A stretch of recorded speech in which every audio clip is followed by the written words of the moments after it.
যে মক্কার সমাজকে ভেঙে চুরমার করে দিচ্ছে। এসবের উদ্দেশ্য শুধু মানুষকে বিভ্রান্ত করা ছিল না, তার আসল টার্গেট ছিল নবীর সম্মান ধুলোয় মিশিয়ে দেওয়া এবং মানুষকে তার কাছ থেকে দূরে সরিয়ে নেওয়া। এই জন্য তিনি নোংরামির চূড়ান্ত সীমানায় নামতেও দ্বিধা করেননি। একদিন ভরা বাজারে লোক জড়ো করে তিনি চিৎকার করে বললেন, এ মুহাম্মদ এমন কি নিজের পরিবারেরও ক্ষতি করছে। অথচ বাস্তবতা ছিল সম্পূর্ণ উল্টো।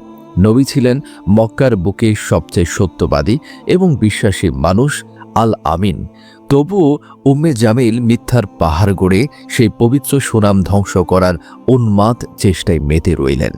উম্মে জামিলের সবচেয়ে বড় চক্ষুশূল ছিলেন হযরত খাদিজা রাদিয়াল্লাহু তাআলা আনহু। কারণ মক্কার অন্যতম সম্ভ্রান্ত এই নারী ছিলেন নবী সাল্লাল্লাহু আলাইহি ওয়াসাল্লামের সবচেয়ে